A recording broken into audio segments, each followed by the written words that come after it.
Assalamualaikum warahmatullahi wabarakatuh.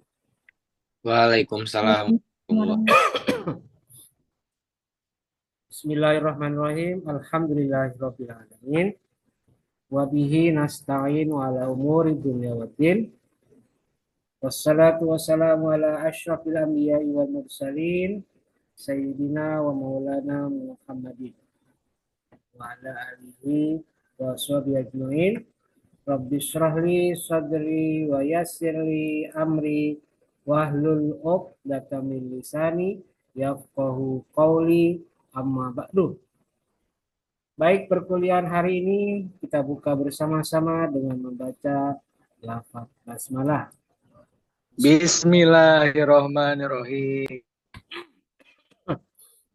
Baik, mahasiswa HKIC semester 3. Hari ini kita kembali hadir di MK Fikih Munakat 1 di kelas C yang alhamdulillah hari ini sudah memasuki pertemuan keempat. Ya, sudah pertemuan keempat. Dan kemungkinan besar ujian tengah semester atau penilaian tengah semester akan dilaksanakan pada tanggal 13 Oktober ya, insya Allah. Kalau ini berdasarkan kalender akademik kampus yang resmi berdasarkan SK Rektor. Entah ini apakah disesuaikan atau sama persis, ya wallah alam nanti akan menunggu edaran dari dekan mengenai pelaksanaan UTS ya. Oke baik, kita akan memasuki pertemuan keempat dengan tema akad pernikahan. Dan saya sudah membagikan modul di GCR yang sudah tadi jam berapa? Jam 7 ya, sudah saya bagikan. Baik, sebelum saya lanjutkan, saya akan beritahukan kepada kalian mengenai link absensi. Seperti biasa, berikan link absensi untuk hari ini, tanggal 29 September 2025, kelas C. Ya, akan saya bagikan. Dan tolong, saya hanya bagikan di mana? Di Zoom. Jadi yang mengisi hanya yang hadir saja di Zoom. Bagi ada mahasiswa yang ingin mengisi di luar kelas ini, yang tidak hadir di kelas ini, nanti akan saya tangguhkan, ya. Dan nanti di akhir kelas akan saya cross check satu persatu. Kalau tidak ada, berarti penyusup itu, ya. Oke, sudah saya bagikan. Silakan saya beri waktu secukupnya untuk mengisi absen. Mangga, silakan dilihat di mana itu di chat room Zoom meeting.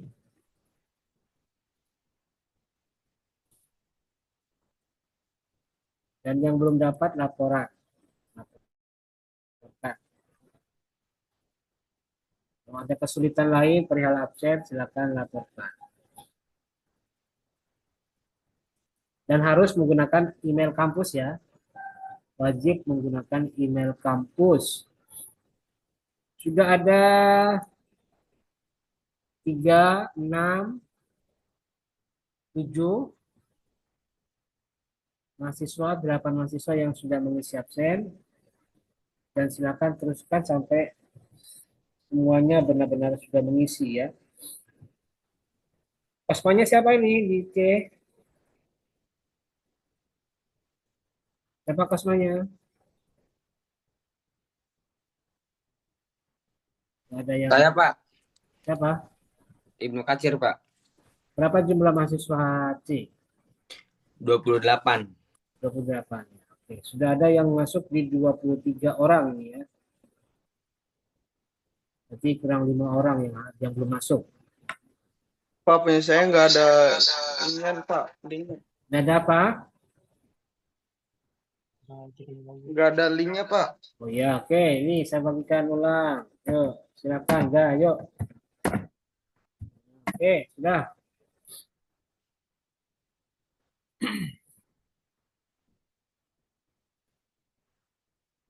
Nah, Oke, kita lanjutkan dulu ya untuk perkuliahan hari ini. Nanti sambil berjalannya waktu, kalian bisa mengisi absen dan nanti di akhir perkuliahan akan ada pemeriksaan absensi ya. Oke, baik kita langsung ke modul yaitu tentang akad pernikahan. Oke, perhatikan.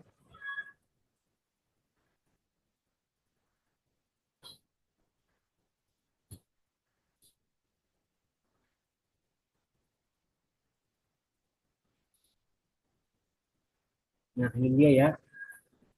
Saya informasikan juga untuk hari ini akan ada tugas ya. Seperti sebelumnya perkuliahan pertemuan keempat akan ada penugasan. Penugasnya bagaimana Pak? Ya, ini tugasnya agak berbeda karena kemarin kan individual. Untuk kali ini rasa-rasanya tugasnya tugas kelompok ya. Seperti apa nanti kita lihat. Oke, baik kita langsung ke materi ketiga yaitu akad pernikahan. Akad pernikahan.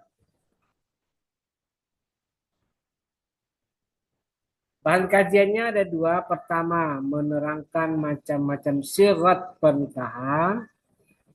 Kedua, menjelaskan perbedaan ulama tentang syarat pernikahan. Jadi, karena kita bicara tentang akad pernikahan, maka mau tidak mau pembahasan kita berhubungan dengan syarat. Syarat itu berarti eh, istilah yang menggabungkan dua perbuatan. Pertama, eh, apa namanya ijab dan qabul itu syarat namanya. Syaratun nikah itu berarti al ijab wal qabul, ijab qabul. Nah, sekarang kita bahas pengertian masing-masing dari ijab dan qabul. Ini ijab pengertiannya. Ijab adalah pernyataan pertama untuk menunjukkan kemauan membentuk hubungan suami istri dari pihak perempuan atau pihak calon istri. Itu ijab.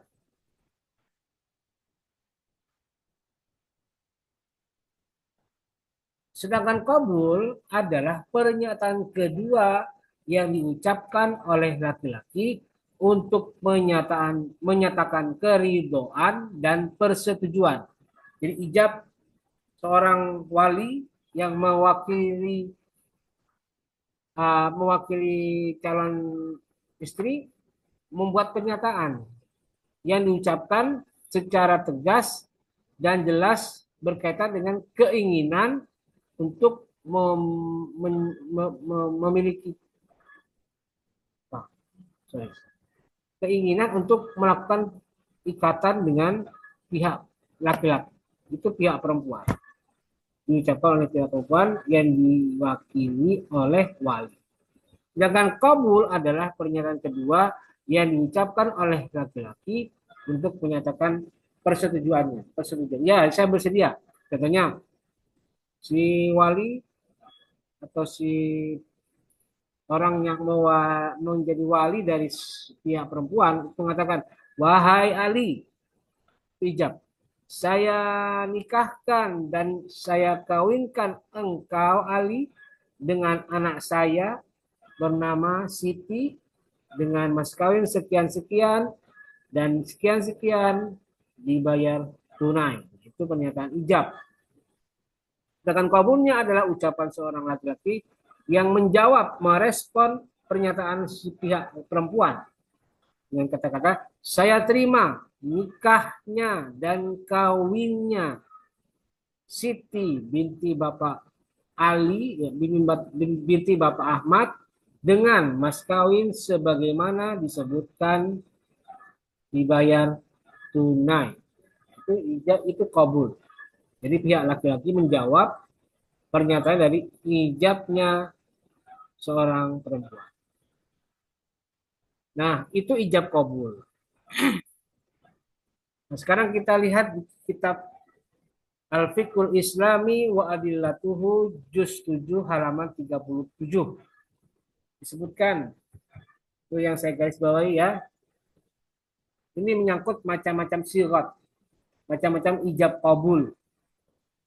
Wa kullun minal ijabi wal qabuli. Adapun setiap ijab dan kabul itu qad yakunu lafdon. Kadangkala berbentuk lafaz. Kedua, waqad yakunu kitabatan, dan juga kadang-kadang berbentuk tulisan. Waqad yakunu isyaratan, berbentuk bahasa isyarat. Jadi bentuk atau macam-macam sifat nikah itu kadangkala berbentuk lafaz atau sesuatu yang diucapkan, kadangkala juga berbentuk tulisan dan bahasa isyarat. Jadi semuanya bisa, sangat memungkinkan terjadinya sifat nikah, baik tulisan, ucapan maupun bahasa isyarat, ya. Nah, sekarang macam-macamnya bagaimana?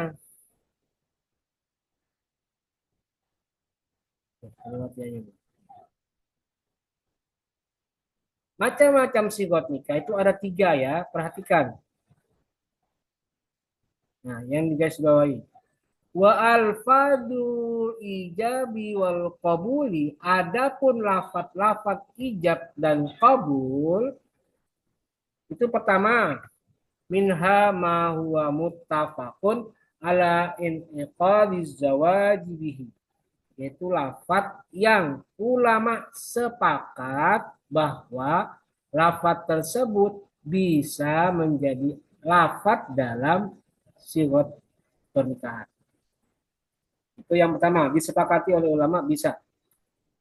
Kedua, wa minha ma huwa muttafaqun ala adami inqadiz zawaji bihi.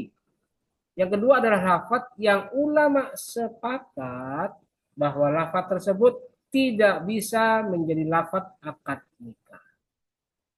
Dua sepakat tidak sah, gitu ya.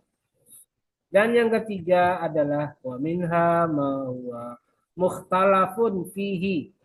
Yang ketiga adalah lafaz yang ulama berbeda pendapat. Apakah sah menjadi lafaz akad nikah ataukah tidak? Jadi 3 ya, sepakat sah, 2 sepakat tidak sah, ketiga ikhtilaf, berbeda pendapat. Nah, sekarang kita bahas satu persatu. Apakah yang dimaksud dengan yang ketiga tadi? Kita langsung yang pertama dulu. Ini di halaman 38. Yang dikasih ya, perhatikan ya.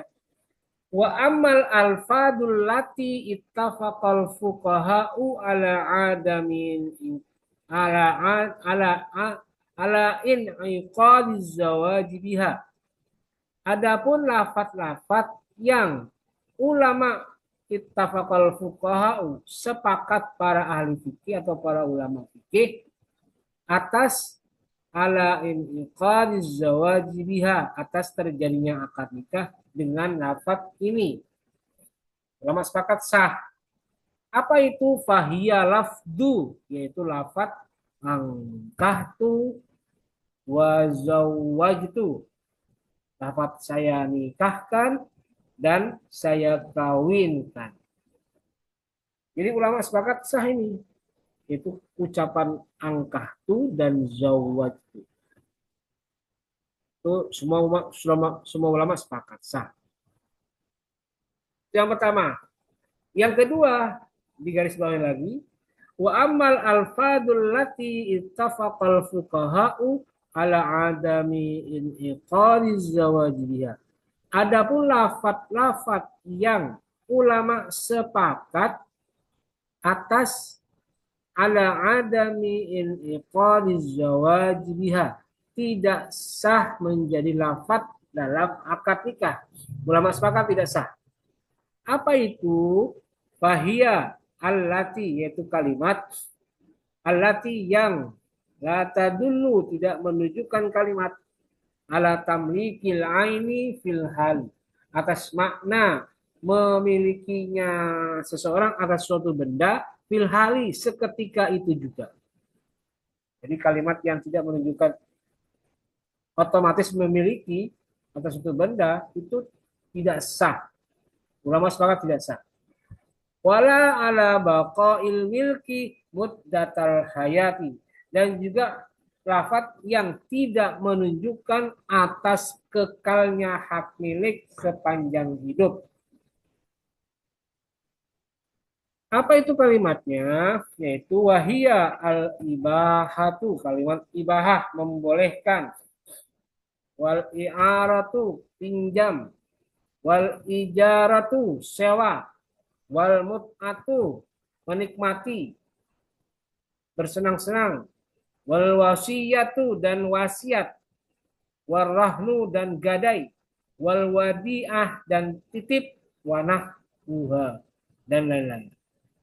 Ini kalimat wasiyah, rahn, gadai, ibahah, i'arah, pinjam, ijarah, sewa itu tidak sah.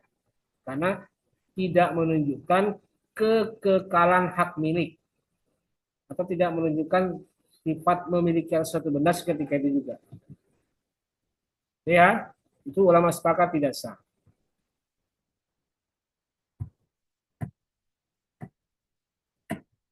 Dan yang ketiga, di halaman berikutnya, 38. Wa amal alfadul lati ikhtalafu fi inqadiz zawaji biha. Lafaz-lafaz yang ulama berbeda pendapat apakah sah, apakah bisa menjadi lafaz dalam akad nikah. Apa itu kalimatnya? Bahia lafzul bai'i, lafaz jual beli. Lafzul hibah, lafaz hibah. Wa lafzus sedekah, lafaz sedekah. Awil atiyah atau pemberian. Wanahpuha dan lain-lainnya. Mimma dan kalimat lain yang menunjukkan ala tamlikil aini fil hali, yang menunjukkan atas kepemilikan suatu benda fil hali seketika itu juga. Au wa baqaul milki muddatal hayati, dan kekalnya hak milik sepanjang hidup. Jadi kalau ada kalimat yang seperti jual beli, saya jual, misalnya walinya mengatakan saya jual anak saya kepada kamu dengan mahar sekian, terus dijawab saya beli anak bapak dengan mahar sekian tunai. Atau hibah, saya hibahkan anak saya, dijawab saya terima hibah bapak. Saya sedekahkan anak saya jawab saya terima sedekah bapak. Itu ulama berbeda pendapat. Ada yang membolehkan, ada yang tidak. Nah, kita lihat siapa saja yang berpendapat demikian.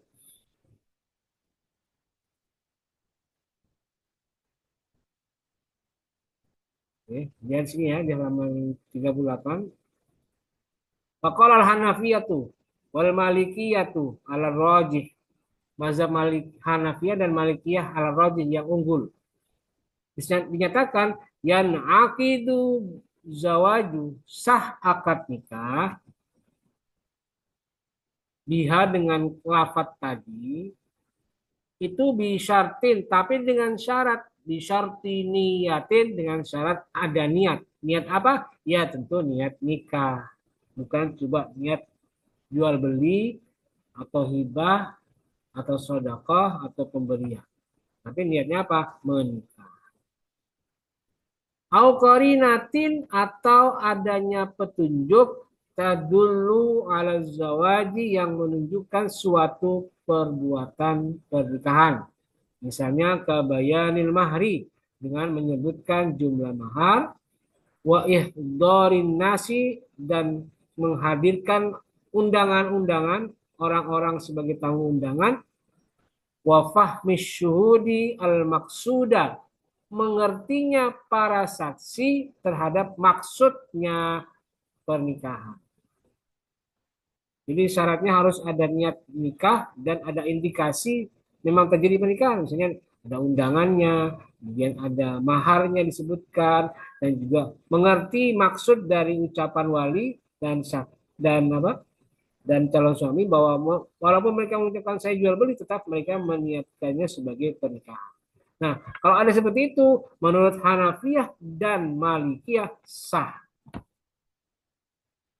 Sah. Mazhab Hanafiyah dan Malikiyah.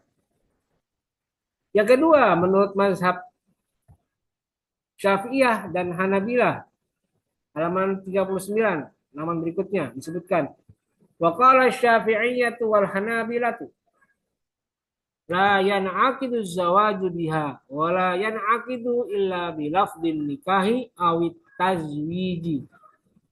Syafi'iyah dan Hanabilah tetap bersikukuh bahwa kalimat bay'un, hibatun, sodakotun, atiyatun itu tidak sah menjadi lafaz dalam akad nikah. Tidak sah. Walayan akidu dan juga tidak bisa menjadi lafaz akad nikah illa kecuali bilafdin nikahi, kecuali dengan lafaz angkahtu, awit tazwiji atau zawwajtu. Saya nikahkan dan saya kawinkan. Kita bersikukuh tidak sah.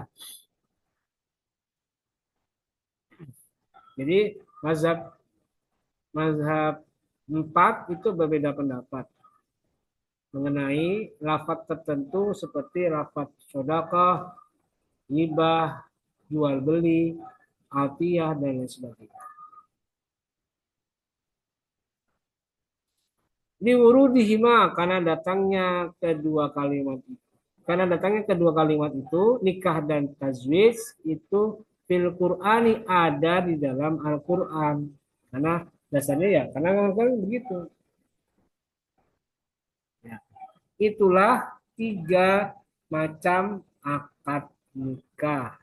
Ada yang sepakat ulama sah, yang kedua ada ulama sepakat tidak sah, dan yang ketiga ada ulama berbeda pendapat apakah sah atau tidak. Itu lafaz jual beli, hibah, sedekah dan pemberian. Syafi'iyah Hanabilah tetap bersikukuh tidak sah karena syaratnya hanya bisa menggunakan lafaz angkahtu dan zawatu. Tetapi Hanafiyah dan Malikiyah sah karena yang penting ada niat nikah, kemudian ada indikasi bahwa terjadi pernikahan seperti adanya mahar disebutkan, kemudian adanya tamu undangan, dan mengerti dan pahamnya saksi akan maksud ucapan tadi. Itulah perbedaan ulama mengenai lafaz jual beli dan lain sebagainya. Nah, sekarang ada 3 pertanyaan yang akan saya berikan dan juga saya berikan juga jawabannya nih. Pertama, bagaimana hukumnya menggunakan lafaz nikah dengan bahasa selain bahasa Arab? 1. Jawabannya ada di sini. Nah, tuh. Ada ya. Nah, yang kedua, bagaimana hukumnya menggunakan lafaz nikah dengan fi'il madhi, fi'il mudhari, dan fi'il amar? Ada jawabannya di sini. Nih. Ada. Ada juga di sini ya, di halaman 32, 42. Ada juga jawabannya. Bukan hukumnya. Dan juga di halaman 41 ada. Ada ya. Dan yang ketiga pertanyaannya adalah bagaimana hukumnya akad nikah dengan tulisan dan bahasa isyarat? Ada juga jawabannya di sini. Lihat nih. Ya. Di halaman berapa? 44. Ada keterangannya. Ada juga ini di halaman 44 juga. Ini juga di halaman 44 masih ada juga Al-Akhras. Ada.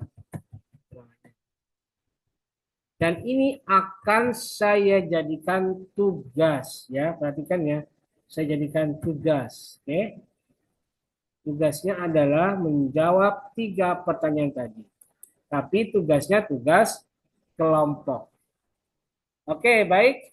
Tugas kelompok ini berlaku untuk tugas 3 hari ini dan sistem tugasnya bagaimana? Oke, perhatikan ya, saya akan tampilkan di mana? Di GCR ya.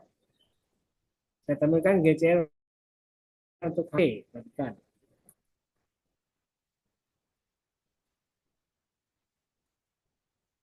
Oke, lihat ya.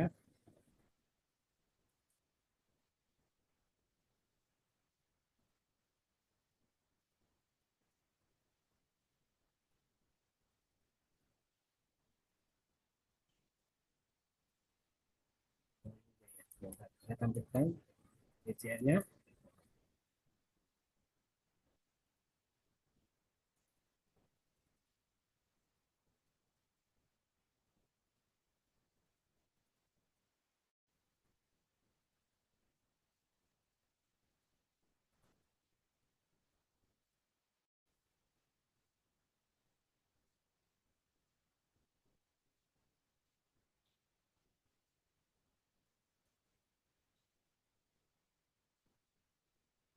Belum muncul ya.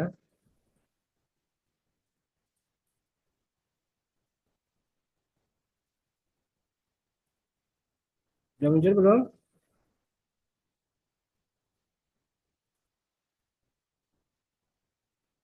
Belum muncul.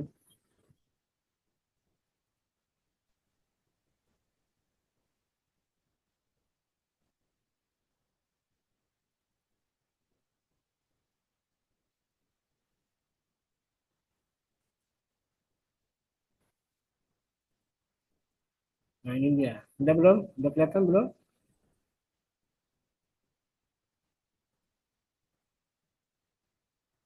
Oke ya, perhatikan ya. Ini dia. Tugas 3 menjawab satu dari 3 soal. Ya, jawablah satu dari 3 pertanyaan berikut ini. Satu, bagaimana hukumnya menggunakan akad nikah dengan bahasa Indonesia? Dari tadi ya, satu, dua, tiga pertanyaannya. Nah sekarang petunjuk pengerjaannya, perhatikan. Satu, dikerjakan secara kelompok berdasarkan pembagian kelompok yang sudah diatur pada lampiran. Nanti akan saya tampilkan ya. Petunjuk kedua, kelompok satu mengerjakan soal nomor satu, ya. Kelompok dua mengerjakan soal nomor dua dan kelompok tiga mengerjakan soal nomor tiga. Ingat, hasil diskusi ditulis menggunakan MS Word atau Word dengan menyebut semua anggota kelompoknya masing-masing. Ingat, semua anggota dicatat dan nanti akan ada pembagiannya ya. Batas akhir pengumpulan tugas adalah minggu depan, hari Senin, tanggal 6 Oktober 2025, jam 7 pagi, sama seperti biasa. Ya, perhatikan tugas kelompoknya ini nama kelompoknya. Oke, perhatikan ya. Saya akan tampilkan kelompok kelas C ya.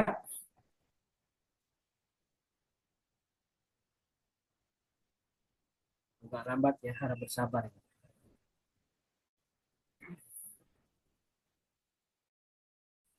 Belum muncul ya.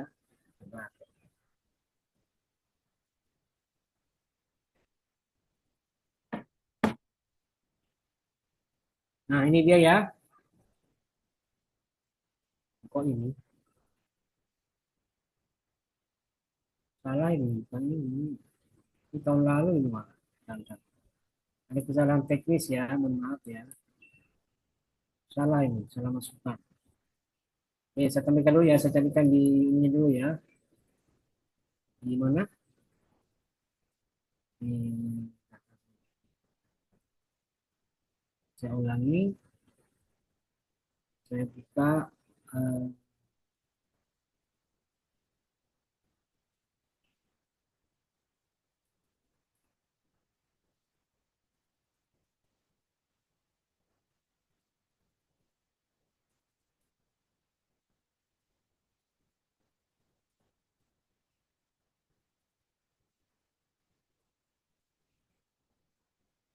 saya ulangi ya, ada kesalahan tadi masuknya malah kelas plus angkatan kakak kelas kalian itu. Oke, nah, saya ulangi. Nah, saya buka lagi ya.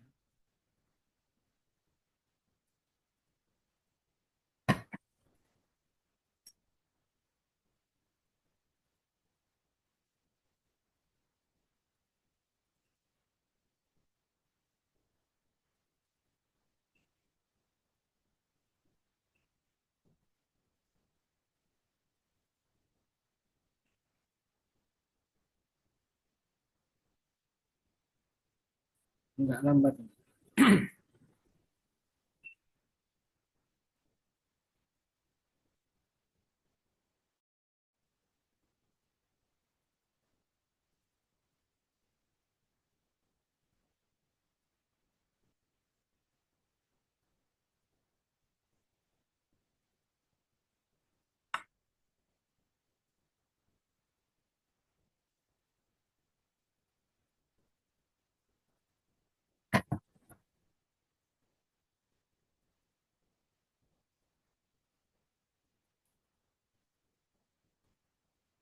Oh, pantesan.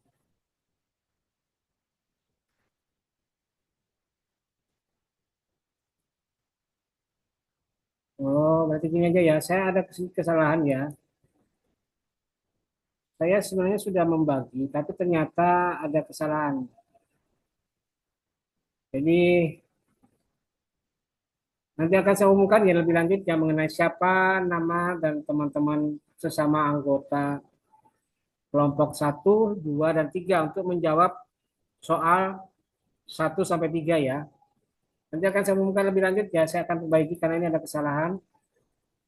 Ada nama-nama kelompok kelas C ya. Nanti akan saya susulkan. Oke, baik. Ada yang mau bertanya dulu mungkin terkait materi dan tugas? Silakan. Ya, silakan Yasa. Yasa Aprizal. Ada Izin bertanya. tanya. Silakan Yasa. Mohon maaf Pak, untuk teknis pengumpulan tugasnya itu perwakilan dari masing-masing kelompok atau setiap anggota kelompok mengirim. Oke, ya. Ya, pertanyaan bagus ya.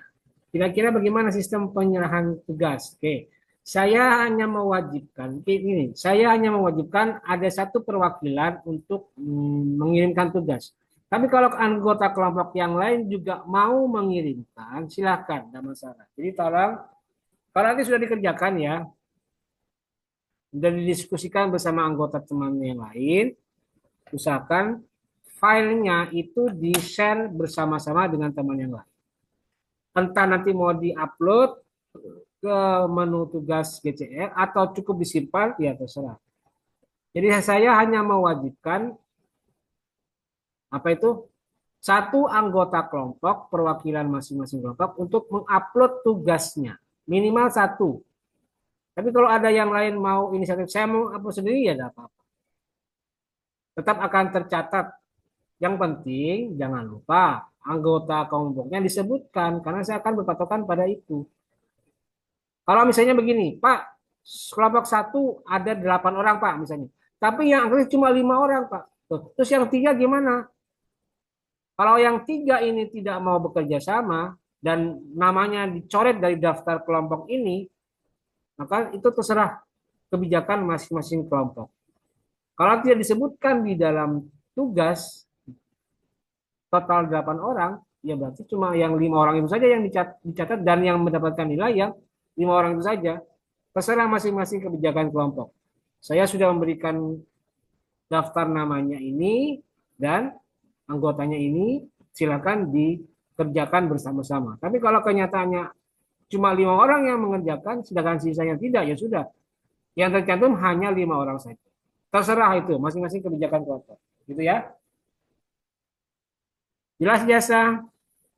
Ya, Pak. Oke, berikutnya silakan Firmansyah, ini ada yang angkat tangan Firmansyah tadi. Yuk. Baik, Assalamualaikum warahmatullahi wabarakatuh. Waalaikumsalam. Silakan ya. Saya izin bertanya nih Pak, mengenai akad nikah di sosial media saya tuh melihat ada suatu tren di Ya. generasi angkatan saya yaitu Gen Z, di mana mereka itu pernikahannya cukup dengan akadnya saja Pak di pagi hari. Nah setelah akad selesai, nah di siang itu kan mereka udah bebas main-main. Tapi yang jadi permasalahan itu Pak ya, pernikahan yang cuman akadnya doang itu selalu aja ditentang sama orang tua atau calon mertuanya, Pak. Karena para orang tua itu selalu aja pengen pernikahan anaknya itu dirayain secara besar-besaran. Sedangkan anaknya itu cuma mau yang simpel-simpel aja. Karena kan kalau cuma simpel, duitnya itu kan sisanya bisa dipakai dialih fungsiin buat sesuatu yang lebih bermanfaat, ya, Pak. Kayak investasi atau beli rumah. Ditambah lagi pasti di sekitar kita itu ada aja cibiranya, Pak. Jadi cara supaya kita bisa meyakinkan orang tua kita itu bagaimana ya Pak? Seperti itu. Terima kasih. Oke, baik, pertanyaannya cukup bagus. Jadi ada pasangan Gen Z ya yang menikah, itu mereka prinsipnya simple, sederhana dan tidak mau menghambur-hamburkan uang. Makanya mereka ketika ada orang tua mereka, besan mereka yang mengusulkan, kalau kita menikah harus ada perayaan dong, harus ada pestanya dong, harus ada kesemarakannya dong. Makanya harus ada acara misalnya 3 hari 3 malam itu ngadain pesta berturut-turut. Terutama di daerah saya dulu di Sulawesi itu, namanya pesta itu pasti rame. Orang nikah itu pasti rame karena ada tambahan pesta. Tidak sekedar akad saja, ada walimahnya yang dirayakan berhari-hari. Begini ya, menurut saya kalau ada pasangan Gen Z yang lebih fleksibel, lebih bersifat menjaga bagaimana supaya kehidupan mereka rumah tangga itu bisa langgeng dengan penghematan dan juga dengan pengeluaran yang seefektif mungkin, itu bagus. Tapi juga di sisi lain ada keluarga yang mungkin berasal dari keluarga mampu dan mereka ingin merayakan, membuat penyelenggaraan pernikahannya itu dengan tambahan-tambahan pesta. Supaya apa? Mereka menyadari bahwa ini cuma sekali seumur hidup. Mereka menganggap ini harus dirayakan. Jangan cuma sekedar nikah, akad, selesai, itu bubar. Tidak gitu. Harus ada yang dirayakan bersama-sama dengan keluarga dan juga bersama masyarakat. Makanya ada pesta. Misalnya kalau di Sulawesi itu 3 hari 3 malam itu pesta terus. Nah, menurut saya sebaiknya, ya tidak salah ini. Orang tua juga punya kebijakan, tidak salah. Anak pun punya privasi, punya hak-hak yang harus dihargai, ya tidak salah. Cuma sekarang yang penting bagaimana ini didiskusikan bersama. Mana yang harus diutamakan? Apakah lebih mementingkan penghematan supaya untuk menyambung kehidupan yang lebih baik di masa depan bagi mereka pasangan keluarganya ini, atau ada pertimbangan mengikut sertakan pendapat keluarga yang menganggap ini harus ada sesuatu yang dikenang, harus ada pesta-pestanya, harus ada kemeriahannya. Nah, menurut saya yang kayak begini harus didiskusikan ya, Firman ya, harus diobrolin bersama-sama dengan keluarga, anggota keluarga yang lain supaya semua sama-sama senang, sama-sama bahagia. Dan karena ini bukan cuma satu orang yang terlibat kan, pernikahan ini kan mengikuti apa, mengajak orang lain, mengajak saudara-saudara lain, bahkan mengajak anggota masyarakat yang lain, tetangga-tetangga juga terlibat. Dan ya sebaiknya usahakan apa yang diputuskan itu bersama, bukan karena kepentingan satu dua orang saja. Jadi kalau ada keluarga yang punya usul, ayo kita adakan kegiatan walimahnya, walimahnya sekian, budgetnya sekian. Ya kalau sekedar uang bisa dicari. Jadi menurut saya yang kayak begini tuh jangan sampai merupakan komunikasi. Dan komunikasi ini awal dari kebahagiaan yang lebih besar. Kalau sudah dari awal saja ini sudah mampet, misalnya suami istri tidak pernah mau berkomunikasi dengan saudara-saudara sekeluarganya, maka akan menjadi masalah di kemudian hari. Ya seperti itu ya Firman ya, berkaitan dengan fenomena Gen Z yang menikah yang penting pokoknya akad selesai sah, nggak usah yang lain-lain. Ya, silahkan. Kan yang penting juga nikah itu yang penting sah, rukun dan syarat terpenuhi, walinya hadir, kemudian bisa mengucapkan akad nikah, kemudian calon suami juga hadir dan bisa mengucapkan dengan sah di majelis yang sama, tidak ada kendala apa-apa, ya selesai. Rukun dan syarat terpenuhi, jadi tidak masalah secara hukum. Tinggal bagaimana secara sosiologis ini juga berhubungan dengan kepentingan keluarga yang lain, kepentingan masyarakat yang lain. Itu ya Firman ya. Ya, baik Pak. Terima kasih atas jawabannya. Baik, berikutnya ada lagi nih, siapa ini? Barkah, silakan. Ya, Baik, Pak. Barkah. Assalamualaikum warahmatullahi wabarakatuh. Waalaikumsalam. Perkenalkan, nama saya Muhammad Berkah Gigi. Izin bertanya, Pak. Ya. Kan saya pernah lihat, Pak, ada beberapa ketika nikah itu, ketika ijab kabul, si calon mempelai wanitanya itu nggak ditunjukin, Pak. Diumpetin gitu tuh bahasanya. Jadi, ketika ijab kabul selesai, sah, baru ditunjukin. Dan ada juga yang ketika sebelum ijab kabul atau pas ijab kabulnya itu si mempelai wanitanya udah di samping si mempelai prianya. Itu yang benar yang mana ya, Pak? Mohon jawabannya. Ya. Mungkin itu aja, Pak. Terima Terima kasih, kasih. Barkah ya. Nah, kalau kayak begitu, ada tradisi satu daerah, misalnya si calon istrinya diumpetin, disembunyikan dulu.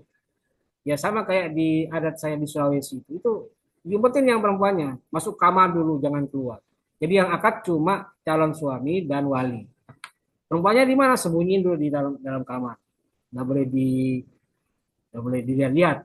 Itu satu. Yang kedua ada adat yang di Sunda ya terutama ya. Di Sunda itu dideketin, dijadikan satu, kumpul, dikasih kerudung sama gitu ya untuk proses akadnya. Ya itu dia. Nah, pertanyaannya gimana? Yang benar yang mana, Pak? Ya, tidak masalah. Tidak ada masalah. Jadi kalau toh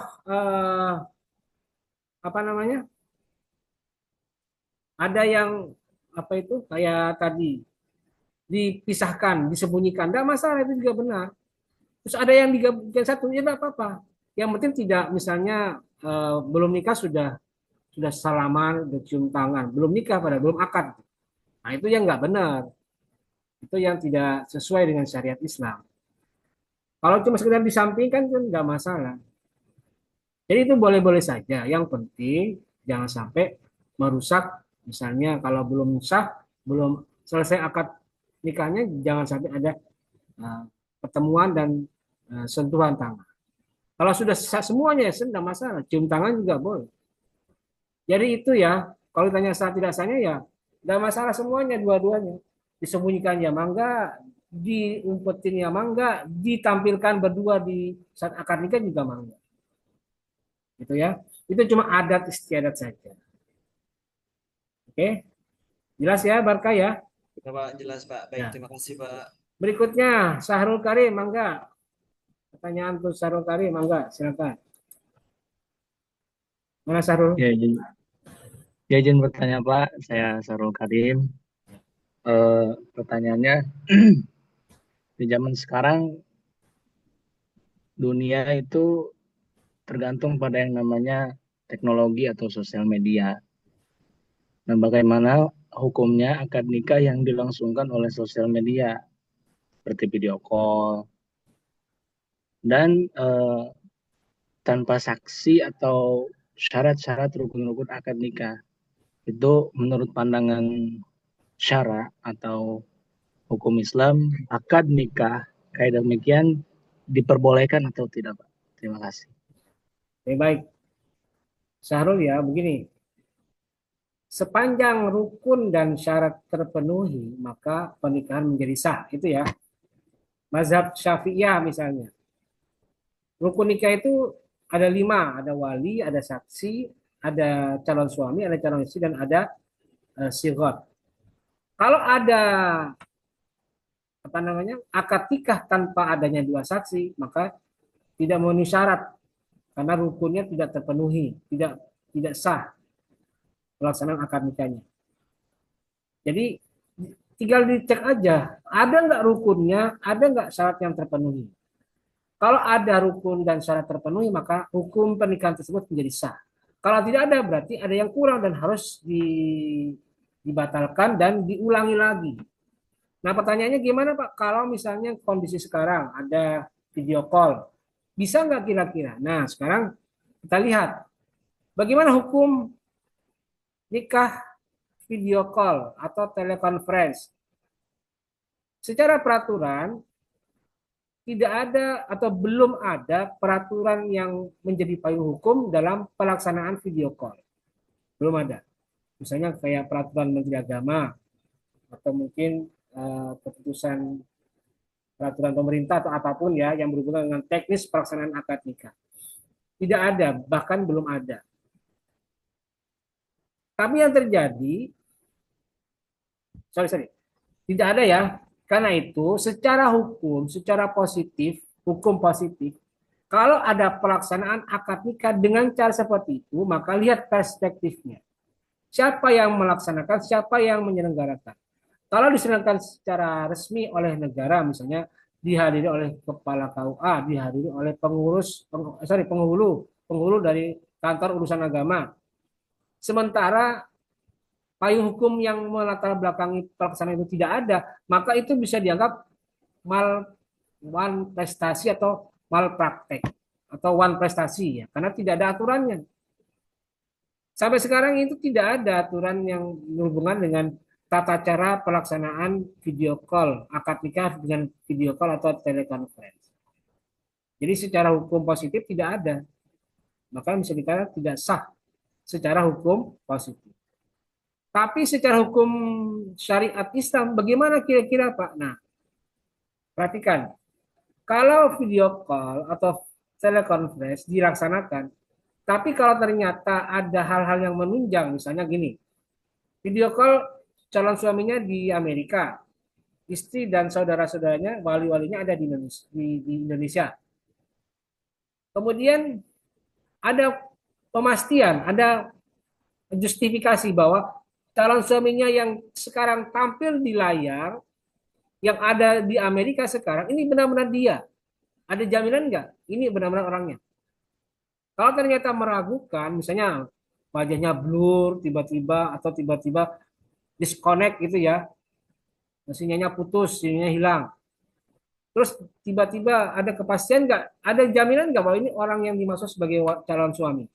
Kalau ada dan yakin benar-benar ini dia di layar video call, ya boleh. Dan itu sudah memenuhi syarat secara hukum syariatnya, secara fikihnya. Karena apa? Ada kepastian bahwa ini hadir di majelis yang sama walaupun dengan media yang tidak satu majelis gitu ya. Tapi dia benar-benar itu. Dan ada komunikasi antara wali dan calon suami. Secara fikih, secara syariat, ya boleh, bisa. Cuman pertanyaannya, secara hukum setempat ada nggak keabsahannya? Karena itu kan juga menyangkut eh, pemastian ini orangnya, kemudian ada peraturannya yang mengatur dan lain sebagainya. Kalau tidak ada, berarti tidak sah secara hukum positif. Jadi menurut saya, kalau secara fikih, secara syariat, karena ada kepastian bahwa yang menikah itu orang yang dimaksud sebagai wali dan juga sebagai calon suami, ya ada masalah. Itu sah-sah saja. Kalau secara hukum positif, belum ada aturan yang memayungi pernikahan melalui video call atau telekonferensi seperti yang ada di sini di YouTube. Tadi kan di Zoom ini seperti ini. Gitu ya, Sarul ya mengenai tadi pertanyaan Anda. Atau ada yang terlewat? Iya, Pak. Ya, Oke, ya, terima kasih. Oke, baik. Saya mohon maaf ya kepada Ibu Kasir dan Faiz. Saya karena waktunya terbatas, karena mepetnya waktu. Jadi mungkin pertanyaan Ibu Kasir dan siapa tadi? Dan Faiz itu belum bisa saya tampilkan dan belum bisa saya jawab karena waktunya yang terbatas. Ya, mohon maaf ya. Dan sekali lagi nanti akan saya tampilkan, mohon maaf ya kepada kalian. Tadi ada kesalahan teknis terkait pembagian kelompok ya. Yang jelas saya sudah membagi menjadi 3 kelompok kelas C ya. Cuman kok tiba-tiba setelah dibuka kok malah beda. Ini malah justru cutting ini. Angkatan tahun 2024, 2025 yang lalu, semester yang lalu ini malah yang muncul. Berarti saya salah menyimpannya. Makanya nanti untuk kelompok akan saya umumkan dan juga pengumuman tugasnya akan saya umumkan lebih lanjut mengenai siapa dan bagaimana. Yang jelas, harap saya ingatkan sekali lagi, pembagian ini 3 orang, 3 kelompok, dan batas akhir pengumpulannya 1 minggu dari sekarang, yaitu hari Senin, tanggal 6 Oktober 2025, jam 7 pagi. Ingat ya, jam 7 pagi. Segera dipersiapkan. Dan nanti saya langsung saya kerjakan ini untuk perbaikannya dan langsung saya tampilkan dalam waktu beberapa menit ke depan. Baik, saya kira itu untuk perkuliahan kita hari ini dan terima kasih sudah hadir. Dan saya akan untuk kehadiran hari ini ada 25 yang mengisi absen. Saya cek ya satu-satu ya, silakan diperhatikan. Saya akan panggil namanya. Yang saya sebut namanya harap menjawab.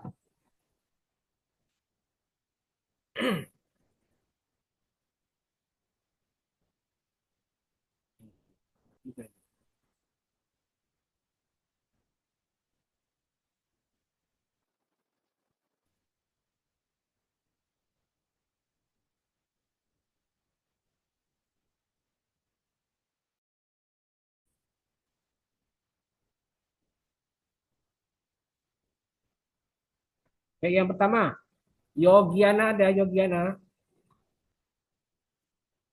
Ada Yogiana. Mana Yogiana? Mana Yogi? Tidak ada ya? Kayaknya tadi ada, ntar saya cek. Ada nggak Yogi? Nggak ada ya. Kalau ada saya hapus ya Yogi ya. Ini Yogi mana ini orang ini? Ya Yogi, Yogi kok nggak ada ini. Ada orangnya di sini Yogi. Mana videonya nggak ada Yogi? Oke berikutnya Muhammad Abdurrahman ada Abdurrahman. Hadir Pak, hadir. Ya berikutnya Azharul Kafi ada. Hadir Pak, hadir. Berikutnya Firman Syamulki ya tadi yang katanya ya. Sudah ya. Hadir Pak. Berikutnya Uus Nuruz Zaman ada Uus. Hadir Pak. Hadir. Berikutnya Wida Hesti Astuti ada Wida. Hadir Pak. Berikutnya TB Bagus ada Bagus. Hadir Pak. Berikutnya Andi Agung mana Andi Agung. Hadir Pak, hadir. Berikutnya Eki Rohiki Maktum Eki ada. Ada Eki. Ada Pak. Oke, berikutnya Manjalin Fatimah Badru ada Manjalin. Hadir Pak. Ya, berikutnya Aziza ada Aziza. Hadir Pak. Berikutnya Zul. Hadir Pak, hadir Zulfa. Berikutnya setelah Aziza Zulfa Nadia ada Zulfa. Hadir Pak ada. Ya, berikutnya Ibnu Kasir ada. Oke, berikutnya Muhammad Gibran ada Muhammad Gibran. Hadir Pak, hadir. Ibnu Hadir Katsir. Pak. Gibran hadir. Ya, berikutnya Faiz Naufal Ma'rif ada Faiz. Hadir Pak, hadir. Nah, berikutnya Sahrul Karim. Ada ya. Ahmad Arifal ada. Hadir Pak, hadir. Mana Ahmad Arifal? Hadir Pak, Mata Ripal. Oke. Ya hadir ini. Berikutnya Muhammad Afisina ada. Afisina. Ada Afisina? Oh enggak ada. Hadir Pak. Oh iya. Oke, berikutnya Barkah Hakiki ada Barkah. Hadir Pak. Ya, berikutnya Miftahul Jannah ada Miftahul. Ya, oke. Suaranya kok enggak ada Miftah? Suaranya hilang Miftahul. Nah, nggak ada suaranya itu ya. Oke, berikutnya Fadilah Nisfi Laila. Fadilah, ada Fadilah. Hadir Pak. Ya, berikutnya Amalia, ada Amalia. Hadir Pak. Ya, berikutnya Yasa Aprizal, ada Yasa. Hadir Pak. Ya, berikutnya Nisrina Sofa, ada Nisrina. Hadir Pak. Ya, berikutnya Dwihana Mustika, ada. Hadir Pak. Oke, berikutnya Ada. Zikri Hartama, ada Zikri. Mana Zikri?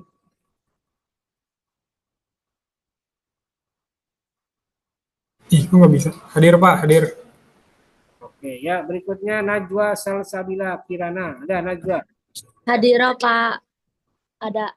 Siapa lagi yang belum disebutkan? Siapa tadi kayak baru masuk tuh? Pak, Ibnu Katsir hadir Pak. Sudah. Siapa lagi? Ada? Sudah belum ini? Sudah ya? 27 total. Oke ya, pas.